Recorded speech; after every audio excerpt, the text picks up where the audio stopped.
నమస్కారం.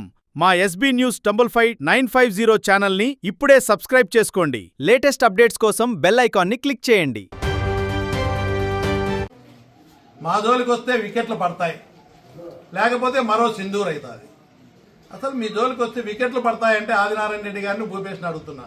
అంటే ఏంటి, చంపుతారా? చంపుతామనేనా మీ అర్థం? అదేవిధంగా నేనంత మంచోడిని కాదు అంటున్నాడు ఆదినారాయణ రెడ్డి. మేమందరం చెప్పేది అదే. నువ్వు మంచోడు కాదనే చెప్తున్నాం, విలువలేని వ్యక్తివని చెప్తున్నాం. నీకు చెడ్డ గుణాలున్నాయి, నీ ఫ్యాక్షన్ గుణంతోనే ఈ నియోజకవర్గాన్ని నాశనం చేసావు. గతంలో నీ బుద్ధి మారలేదు అని చెప్తున్నాం. నువ్వే చెప్తున్నావు నేను మారినాను, ఫ్యాక్షన్ కాదు ఫ్యాషన్ ఫ్యాషన్ అని చెప్తున్నావు. నీ నిజ స్వరూపం బయటపడతా ఉంది. ప్రశ్నిస్తా ఉంటే తట్టుకోలేక, సమాధానం చెప్పలేక, మమ్మల్ని ఎవరైనా ప్రశ్నిస్తే మా జోలికి వస్తే వికెట్లు పడతాయి అంటే చంపుతామని బెదిరిస్తున్నాడు. మరో సింధూర్ అంటే బాంబులు వేస్తామనే ప్రశ్నించే వాళ్ళను. అసలు నీ జోలికి ఎవరు వస్తున్నారు? మీ అక్రమ సంపాదన కోసం నేను క్లియర్గా చెప్తున్నా. బాబాయ్ అబ్బాయి ఇద్దరు కలిసి దోపిడీ చేసి అందరి జోలికి వచ్చేది మీరే. ట్రాన్స్పోర్టర్ల జోలికి వచ్చేది మీరే. ఫ్లైయాష్ ఎవరు చేసుకునే మొత్తం లాక్కునేది మీరే. ఇసుక అక్రమ సంపాదన చేసేది మీరే. అక్రమ గ్రావెల్ తోలేది మీరే. ఎక్కడ చూసినా దోపిడీ చేసేది మీరు. అందరి జోలికి వచ్చేది మీరు. మీ జోలికి వచ్చే పరిస్థితి ఉందా? ఎవరైనా మీరు ప్రజలు అడగాలంటేనే భయపడతా ఉన్నారు. మీ జోలికి ఎవరు రావడంలే. మీ అక్రమ సంపాదన కోసం అందరినీ ఇబ్బంది పెట్టేది మీరు. ఏమన్నంటే ఏం అడగకూడదు. ఒక సినిమాలో డైలాగ్ ఉంది, వీళ్ళు ఏం తప్పులు చేసినా, ఏమి అక్రమం చేసినా, అన్యాయం చేసినా గిచ్చినా గిల్లించుకోవాలా, ఏం మాట్లాడొద్దని. ఆయన ఏమన్నా గిత్తని గిల్లుకొని ఏమన్నా చేయని ఏం మాట్లాడద్దు, నోరు మూసుకొని ఉండాలా. అంటే బెదిరింపులతో నువ్వు రాజకీయం చేయాలనుకుంటున్నావా? నేను మొదటి నుంచి చెప్తున్నా, విలువలు లేని రాజకీయాలు చేస్తున్నావు. ఆదినారాయణ రెడ్డి మంచోడు కాదని నేను కూడా చెప్తున్నా. లేదు నేను మంచోడిని మారినా అని చెప్తున్నావు. ప్రశ్నించడం మొదలు పెడితే వికెట్ పడతాయంటావు. నీ అన్యాయాన్ని అక్రమ సంపాదనకు ఎవడైనా అడ్డొస్తే వికెట్ పడతాయంటావు. వికెట్ పడతాయంటే చంపుతామని బెదిరిస్తావులే. మా ఊర్లో గురించి మాట్లాడతారు. నీ ఊరి పరిస్థితి ఏంటి? నీ ఊర్లో ఏమేమి ఉన్నాయి? మట్కా ఉన్నాయి, జూదం ఉంది. నీ ఊర్లో లేదంటూ లేదు. దాన్ని తీసుకొచ్చి టౌన్లో నువ్వు ఒక లెక్చరర్గా చెప్తున్నావు. నువ్వు అధికారంలో ఉన్నప్పుడల్లా క్లబ్బులు నడపడము, మట్కా నడపడము, జూదం నడపడము, నీ ఊర్లో కానీ దమ్మలవడులో కానీ నడిపి నువ్వు రాజకీయాలు చేస్తున్నావు అక్రమ సంపాదన కోసం.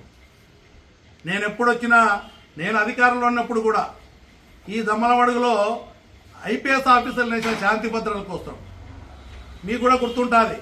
ఈ దమ్మలవడుగు సబ్ డివిజన్లో మీకు కూడా అప్పలనాయుడు గారు కానీ, బాగ్జీ గారు కానీ చాలామంది ఐపీఎస్ ఆఫీసర్లను మేము అధికారంలో ఉన్నప్పుడు, ఎమ్మెల్యేగా గెలిచినప్పుడు కానీ, ఓడిపోయినా నేను అధికార పార్టీలో ఉన్నప్పుడు ఈ సబ్ డివిజన్లో ఐపీఎస్ ఆఫీసర్లు వేసి ఈ అక్రమాలన్నీ అరికట్టాం. మళ్ళీ నువ్వు ఎప్పుడైతే ప్రజలు మళ్ళీ నీకు ఓట్లు అయితే ఇవన్నీ కూడా ఈ దమ్మలవరం నియోజకవర్గాన్ని భ్రష్టు పట్టిస్తున్నారు. అదేమని అడిగితే బెదిరిస్తూ ఉన్నారు. నీ బెదిరింపులకు భయపడే వాళ్ళు ఎవ్వరు లేరు.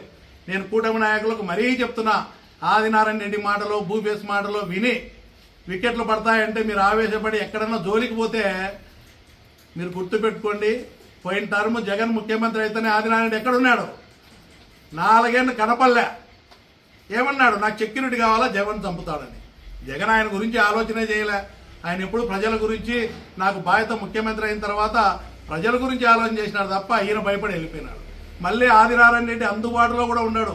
ఇబ్బంది పడేది మీరే.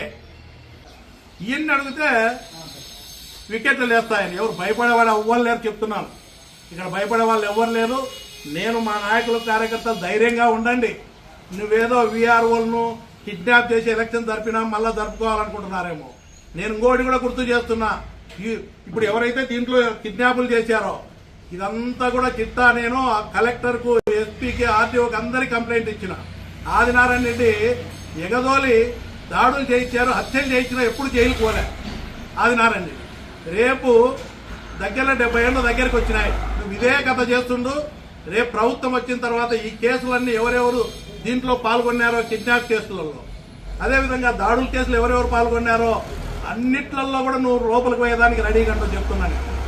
ఈసారి జగన్మోహన్ రెడ్డి కూడా నేను చెప్పిన, మీరు పోయినసారి మాత్రం ఉంటే కుదరదు.